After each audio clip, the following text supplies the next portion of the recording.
Hai teman-teman, perkenalkan nama saya Fania Tabita Pangapua, perwakilan dari kelompok 1, mata kuliah Kepemimpinan Kristen dan Panggilan. Nah, kali ini saya akan menjelaskan atau mempresentasikan hasil diskusi kami yang dimana kami membahas apa saja nih yang kita dapat dari mata kuliah ini.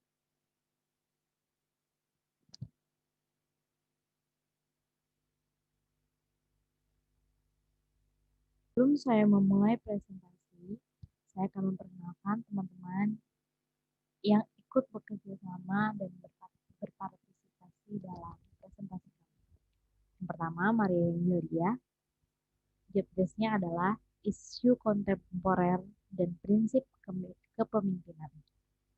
Yang kedua ada saya, Fanya Tabita Talakwa, dari karakter dan praktek kepemimpinan 1. Yang ketiga, Andrew Pandowo, dengan praktek-praktek kepemimpinan.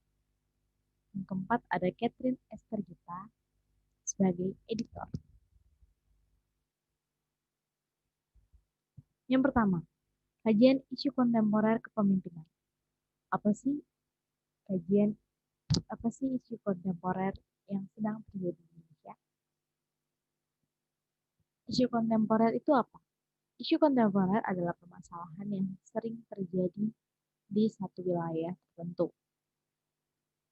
Kepemimpinan adalah peranan seseorang pemimpin dalam mengatasi masalah-masalah yang terjadi dari isu kontemporer. Di Indonesia sendiri, bahkan di dunia, bumi sedang menggunakan masker. Apa sih artinya? Pandemi COVID-19 ini sangat berpengaruh pada aktivitas manusia.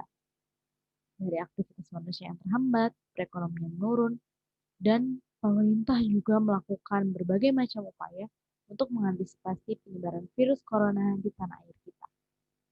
Pemerintah pun juga mengupayakan untuk kebutuhan masyarakat dalam bentuk makanan maupun perawatan medis itu terpenuhi. Prinsip-prinsip kepemimpinan ada 4. Yang pertama, vision and calling. Sebagai pemimpin, kita harus memiliki tujuan atau yang sering disebut visi yang harus jalan dengan Tuhan. Karena kita dipanggil oleh Tuhan saat Dia memberikan kita suatu kepercayaan sebagai seorang pemimpin. Dan percaya saja bahwa Tuhan pasti memiliki tujuan yang baik atas kehidupan kita. Yang kedua ada responsibility and servant. Seorang pemimpin yang baik harus memiliki tanggung jawab yang bisa dilakukan dengan baik. Dengan begitu, apapun keputusan yang kita miliki atau yang kita jalani, kita harus bisa bertanggung jawab. Pemimpin juga harus memiliki sifat atau sikap melayani sesama. Pastinya dengan tulus ya, bukan dengan terpaksa. True and godly life. Menjadi seorang pemimpin sangat dibutuhkan sikap hidup yang jujur di dalam Tuhan dan di lingkungan sekitarnya. Karena kepemimpinan adalah sebuah hubungan dengan Allah, bukan hanya sebuah hubungan dari antara manusia dengan manusia, tapi juga Allah ikut bekerja. Dan di sini kepemimpinan juga menuntut bagaimana kita bekerja dalam kebenaran. Kalau kalian lihat di Alkitab atau di kitab suci, di kitab Amsal pasal 11 ayat yang kelima, di situ kalian bisa baca jalan orang saleh diratakan oleh kebenarannya, tapi orang fasik jatuh karena kefasikannya. Jadi, kalian tinggal pilih mau menjadi pemimpin yang baik atau yang jahat. Kalau yang jahat ada resikonya dan resikonya sangat tinggi. Yang ketiga ada love and justice life. Kasih dan keadilan. Seorang pemimpin harus memiliki kasih pastinya.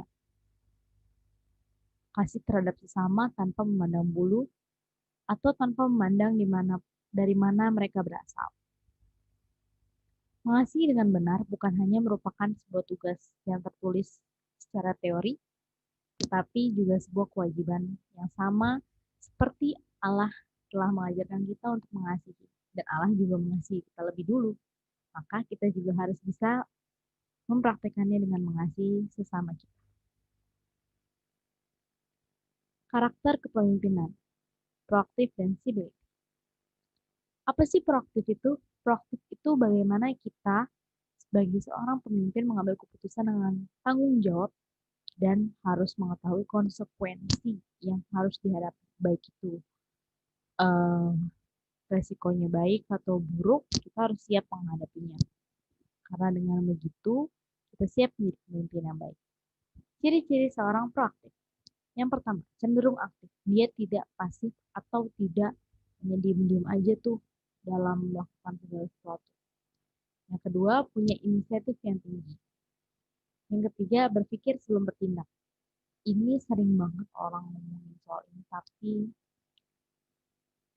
saya yakin masih banyak orang yang susah untuk mempraktekannya. Kita semangat, kita pasti bisa. Yang keempat, bertanggung jawab. Bertanggung jawab atas pilihan yang kita pilih seperti dalam arti proaktif di samping. Jadi, saat kita berpikir dan kita bertindak atau mengambil keputusan, berarti kita sudah siap bertanggung jawab atas segala resiko yang akan kita hadapi. Adaptasi. Adaptasi komunikasi. Adaptasi komunikasi adalah sistem komunikasi yang terbuka yang akan berevolusi dengan berbagai macam sikap orang di sekitarnya. Jadi, kita bisa beradaptasi dengan komunikasi yang kita jalin dengan orang-orang di sekitar kita. Mau sikap orang itu nyebelin kek, atau misalkan orang itu baik kek, tapi kita harus tetap beradaptasi dengan baik, karena itulah merupakan salah satu syarat sebagai seorang pemimpin. Praktek kepemimpinan 1. Communication empathy. Apa sih empathy communication itu? Komunikasi empatik adalah komunikasi yang berlandas. Komunikasi empatik adalah komunikasi yang berlandaskan kesadaran untuk memahami orang lain. Ingat ya guys, nggak hanya untuk dipahami, tapi kita harus memahami orang. Jadi jangan pernah menganggap kalau kita maunya dipahami, tapi kita nggak pernah memahami orang, itu sama aja bohong. Kalau bayangkan kalau semua orang berpikir kayak gitu, apa artinya? Berarti ya nggak akan ada pemahaman di antara manusia. Apa aja nih yang diperluin dalam pelaksanaan empathy communication? Yang pertama, mengontrol diri sendiri. Kita harus mengontrol rasa atau sikap emosional kita terhadap orang lain. Jadi kita nggak boleh sembarang berempati communication, tapi kita sendiri masih suka emosi atau masih suka kadang percaya diri, itu nggak bagus. Yang kedua, ketertarikan terhadap sudut pandang komunikasi. Kita harus tertarik apa yang lawan bicara kita bicarakan atau apa yang lawan bicara kita ceritakan kepada kita. Yang ketiga, sabar untuk tidak memotong bicara. Inilah kenapa mengontrol diri itu sangat penting. Jangan pernah memotong pembicaraan saat lawan bicara kita sedang bicara, karena itu sangat tidak sopan. Sikap tenang. Kita harus memiliki sikap tenang dalam mendengarkan lawan bicara, memberikan atau menceritakan masalah pribadinya. Karena kalau tidak dengan sikap tenang, kita nggak akan tahu apa empathy communication itu terlaksana. Yang terakhir, sikap penuh pengertian.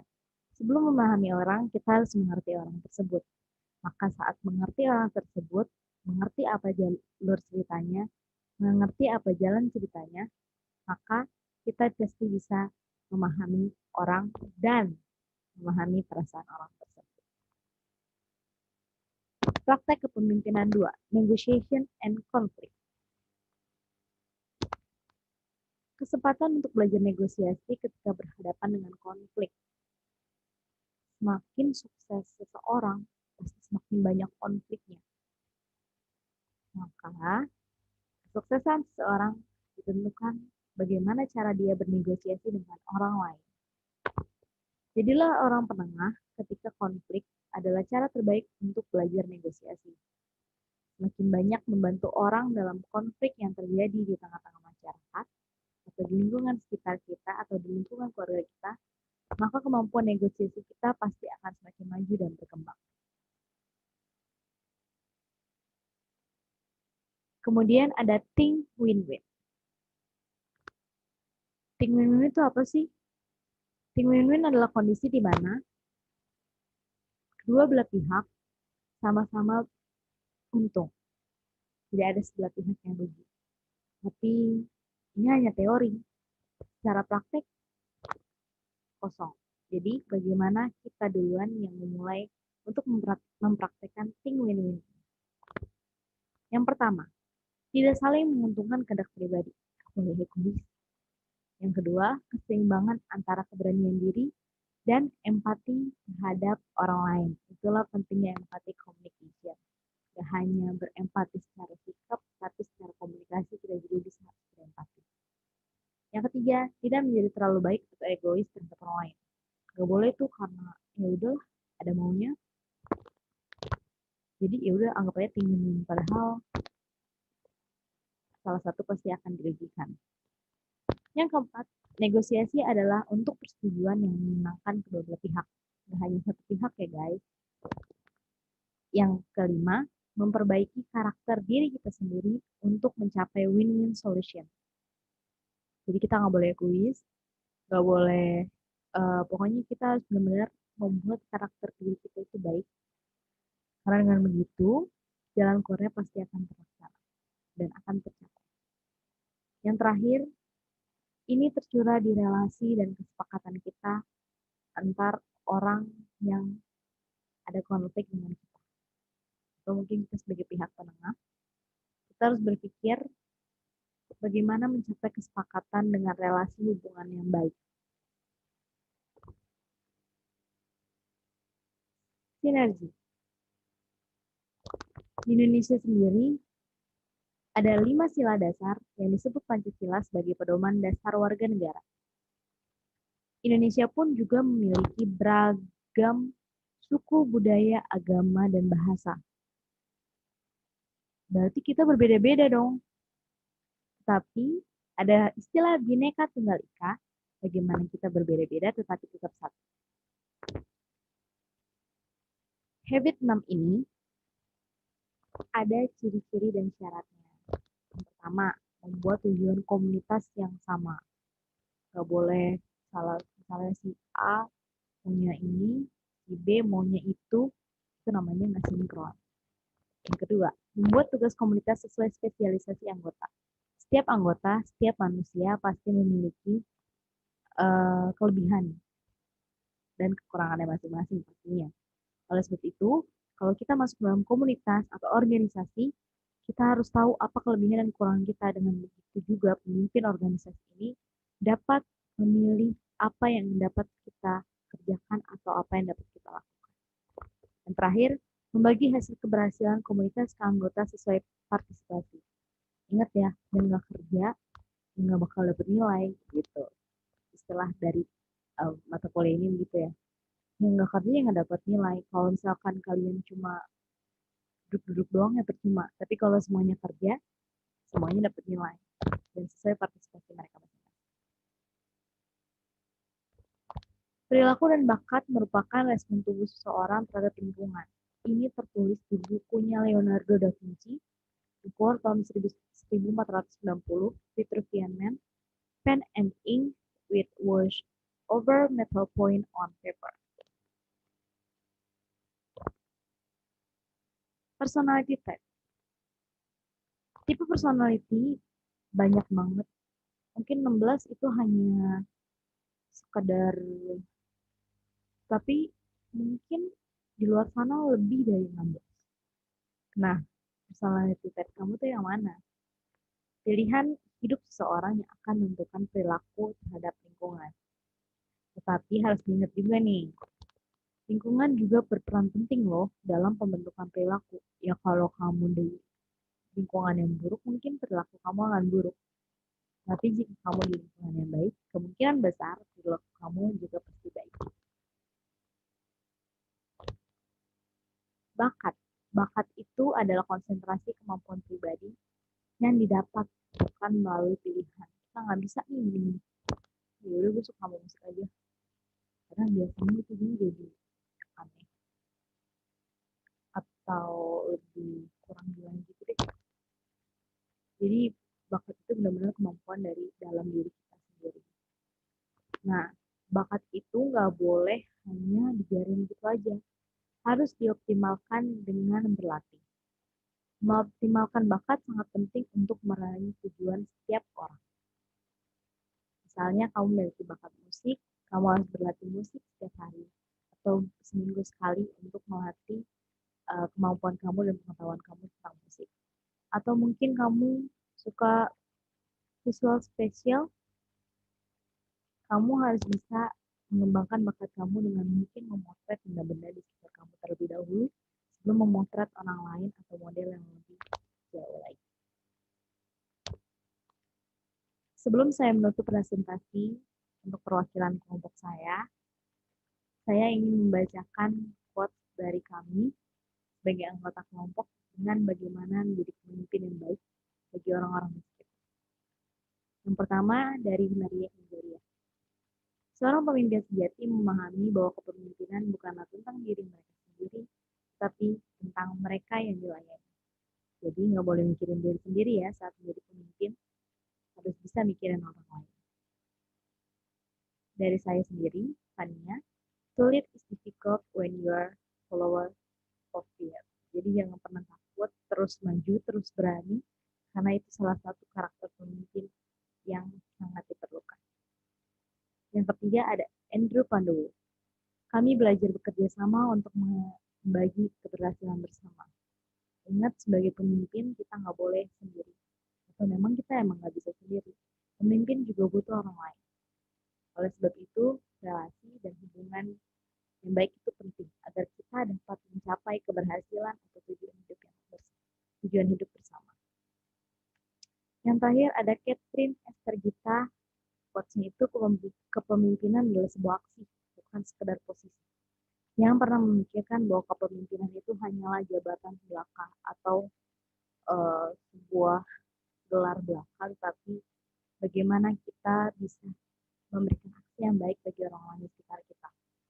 Jadi walaupun kamu nggak punya jabatan sebagai pemimpin atau ketua kelompok atau apa, tapi kalau kamu bisa memberikan aksi sebagai pemimpin, kamu bisa disebut sebagai seorang pemimpin. Terima kasih. Demikian yang dapat kami presentasikan. Semoga presentasi kami ini bermanfaat bagi teman-teman di sana, di luar sana untuk mengetahui karakter pribadi dan kepemimpinan yang baik. Sebelum saya menutup presentasi ini, saya mohon maaf jika ada salah kata, mohon dimaklumi, dan segala kekurangan teknis, mohon dimaklumi, saya minta maaf. Terima kasih dan sampai jumpa. Dadah.